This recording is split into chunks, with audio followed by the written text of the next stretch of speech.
Donnie and Dolly. The team is supported by ableauctions.ca. Closing your business? We can help. All of our guests today are brought to you by the Waddling Dog Pub. I thought you might play some Spinal Tap coming in. This is really disappointing. Copyright I got to worry about. We will play it next segment. All of our guests, including Ian Furness, standing by, brought to you by the dog. The Waddling Dog Pub has the busy fall season covered. Come cheer on the Canucks, Lions, Whitecaps, Seahawks, all while enjoying one of their 19 taps. 19 taps, including beer, wine, and cider. Check out the daily happy hour from 4 to 6. Every UFC pay-per-view and attached liquor store and hotel. Also, don't forget to grab some Donnie and Dolly merchandise as well. The dog is the place to be this sports season. Just before we get to Ian, Delaney's OK Tire and Langley Inbox, Dave and Cedar, bring Tanev back. He bought me and the boys a round of tequila shooters at the warehouse on Granville. Right there. Right there. You got to bring Chris Tanev back. You got to bring him back. All right, Ian Furness joins us now from KJR Sports Radio in Seattle, Fox 13 Sports, as always on a Tuesday. How are you, sir? Good, gentlemen. How are you? Good. How are the Seahawks? Another injury to deal with, Ian. Yeah, they're beat up. The offensive line's been beat up all year, and now it's the defensive line is took a huge blow. Uchenna Nwosu is an every down player at the edge position. He's listed as an outside linebacker, but I mean, for those of us that are novices in football, he's a defensive end is what he is. Mm-hmm. And he's out there for every play, first, second, third down, good pass rusher, good against the run, solid player. And yeah, it's a big blow. They don't have a lot of depth there. Some guys are going to have to step up. And, you know, that's kind of been the case all year on the line of scrimmage, the other side of the line of scrimmage. And then now, and, you know, they lost a rookie, Mike Morris, start of the year, who would have been a big contributor. He's out for the season with a shoulder injury. So they're a little dinged up, but they're still winning, which is nice. Yeah, I was just going to say, do you give them credit, Ian? I think to a man, they don't love the way they're playing, but they are winning with, you know, a couple of exceptions. Right. Would you agree with that they should be okay with the way they're playing given the injury situation? Yeah, and I think what we saw even last night, guys, in the NFL is it's a strange year. I mean, there have been some upsets and some things that have happened along the way. I mean, the 49ers losing 2 straight games, and, you know, Kirk Cousins never wins in prime time. He did last night against San Francisco. So, you know, I think every team has a blemish. Philadelphia's starting to look more and more like truly the class of the NFC. You know, San Francisco right there. Then, you know, a little bit of drop-off. You got Dallas, Seattle, you know, I think are right in the mix as well. Detroit just getting their doors blown off last week, I think surprised a lot of people. So I think if you're Seattle, knowing that you're going to get most of those offensive linemen back at some point, you'll be better on offense. Maybe Geno starts making better decisions. You should be okay. What we're seeing, by the way, in Seattle right now is the birth of a really, really good and maybe even potentially a dominant defense down the road. Ian, the Seahawks are not the only team with injuries. Boy, the Kraken forward, Andre Burakovsky, what's he looking at, 6 to 8 weeks? Hit by Trouba over the weekend in the Rangers game. Boy, that's a tough one. He missed a lot of last year as well. Well, he didn't play. He played basically one period after the All-Star break last year. Got hurt in New York on the island. Missed the rest of the season, missed the entire playoffs, and comes back, plays, you know, a handful of games. What was it, 5-6 games, and now he's out for 6 to 8 weeks. Trouba hits him. I don't think it was really a bad hit, to be honest with you. It's Trouba. He hits like a freight train, and now he's out for a while, and they take some depth hits. You know, Brandon Tanev's out for a while as well. Took a bad hit in the first game or second game of the year. So there's some issues. There's no doubt they're getting a little thin now. I would look at it, if you want to look glass half full from a forward standpoint. They played most of this last season when they had their best success without Burakovsky, so they're used to doing that. Their fourth line they remade this season, but Ty Cartier will jump up from that fourth line. He'll join the Beniers line. So it's and that was what he did last year. He was familiar with that and has some success there. But I think they've got some deeper issues going on right now, fellas. That Rangers game was quite interesting because of the lighting issues. And they both teams had to change ends midway through each period to offset any advantages. How weird was that?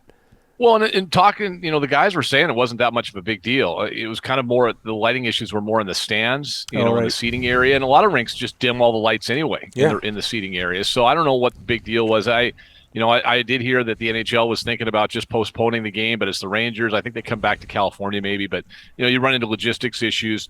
Like I said, I think that's that's the lighting issues is maybe a good reflection of where the offense is right now. They're just not scoring, and they've got other issues.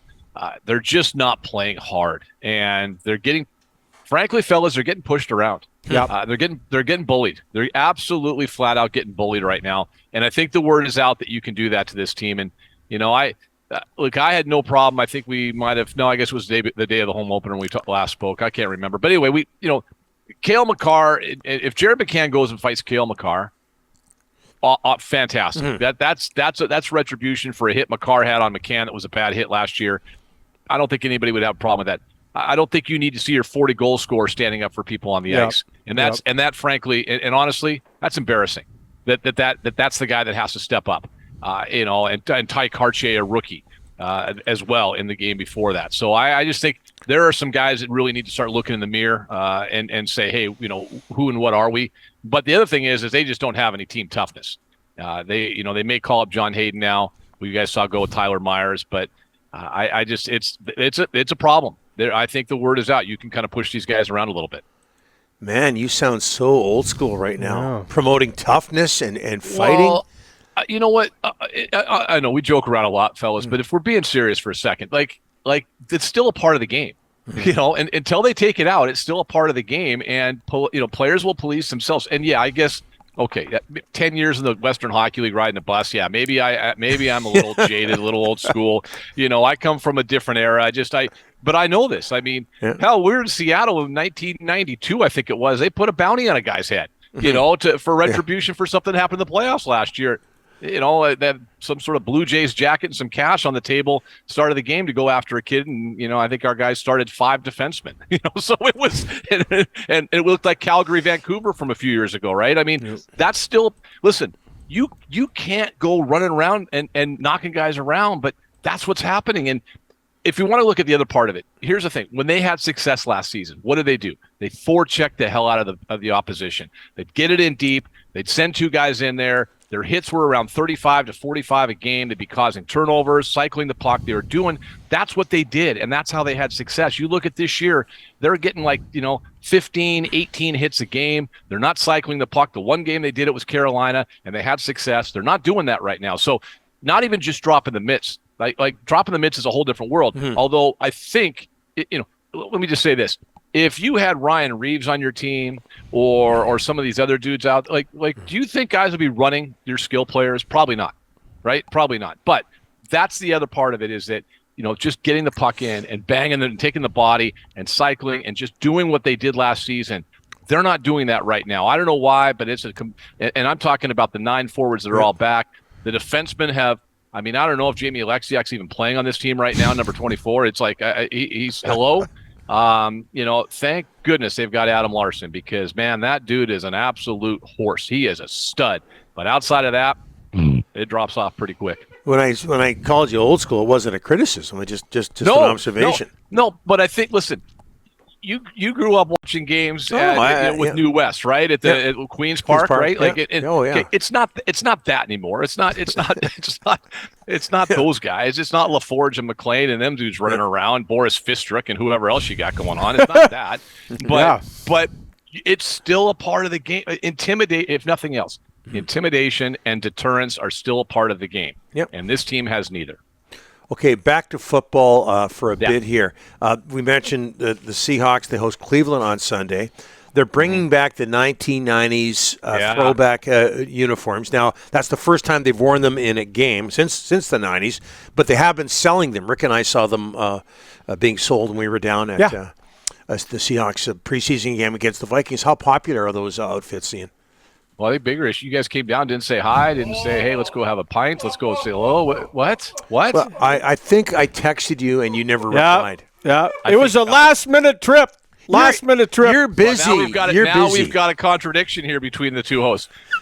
One of us says we text, the other one's using an excuse it was last minute. Sorry. I know where I stand on your ladder of friends and colleagues. I understand. That's fine. I get it. I'm sure if you went to Philadelphia, you'd go see Ross Tucker. I know that. Oh, definitely. Because he'd get us tickets. Yeah, he'd get us tickets. How do you know I couldn't get you tickets? How do you know well, we're there. Okay, Cleveland Sunday. I'll Let's give you a go. call after the show. It's the throwback. It's a throwback game, guys. They got the old school jerseys. I can't do that for you. But, no, I love them. It's funny. Like you always wonder, like how much do you listen to fan? I mean, there isn't a fan in this town that doesn't want them to go back to those jerseys. Yeah. Like everybody wants them to go back to those. The players were all wearing like the old school Chuck Knox hats. Mm-hmm. That said Seattle Seahawks in the post game on Sunday. I'm again, Donnie. You called me old school. I'm old, and yes, I went to school, so I think I fit both those things. I think the Canucks should wear nothing but blue and the skate, and away you go, like they did in the 70s and the 80s, and I think the Seahawks should wear the royal blue as well, and we should all move on. And even the Sounders, the Sounders have kind of rebranded for next year. And when you see their the new jerseys for next year and the logos, it's very North American Soccer League like Seattle Sounders is on there, the script and the whole thing. And I think there's something to be said. Sometimes you do get it right the first time. And sometimes you do get it right. I think I say that all the time. I've been married for 30 years. She doesn't, but I do. I think I got it right with her. Yeah. I mean, I don't care about that, Ian. Just get us some tickets. Yeah. The royal blue looks better on television. It pops on television. I actually like their jerseys now. I think that, the modern look is fine. The green. But that royal blue with the silver helmet, it's going to pop on television. People are going to love it. The helmet especially. Actually that's the one thing that people have been yelling and screaming about for a while is go back to at least the helmet for a while, the silver helmet. And the NFL has weird rules in terms it feels like most sports can have like 25 different uniforms. Hell, I think the MLS might have 20 different uniforms per team. Mm-hmm. There's like this, the Sounders wear stuff that's not even close. They wear like Portland Timbers colors sometimes, and the Timbers wear their colors, and it's weird. But the NFL has a weird thing with, especially with the helmets. One helmet. And the number. It's just and it makes no sense. But it'll be fun. It'll be a really cool atmosphere on Sunday. I think some of the old guys coming back, and I'm sure guys like Zorn and Largent maybe will raise the 12-man flag. It'll be fun. It'll be really cool. It's cool to see those guys on that field with those uniforms. All right. Call Seahawks Media Relations. Tickets. We need tickets. No big deal. 50-yard line.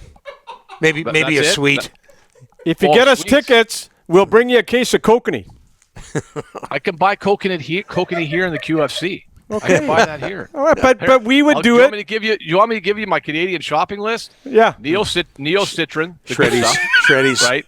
Neocitrin, Shreddies, Coffee Crisp, okay? And then we're good to go. Shreddies. Maybe Shreddies, best cereal in the world. And maybe what are you talking about? Shreddies. But they don't have it down there, Rick. Okay, but there's a million cereals out there. Shreddies is not on anyone's top 10 list. Best medicine in the world is Neocitrin. The best cereals is Shreddies. If you're swinging through right before you get there to the Peace Arch, unless you go through the truck crossing, which is the little best kept secret, you find me a little box of Timbits and we're ready to go. You should try Neocitrin and Shreddies together, Ian. That's a trip. Don't drive afterwards. It's a Friday night for Donnie Taylor. You know it. Wash it down with some kokanee. There you go. How do you know? Thanks, Ian. See you, boys. Appreciate it.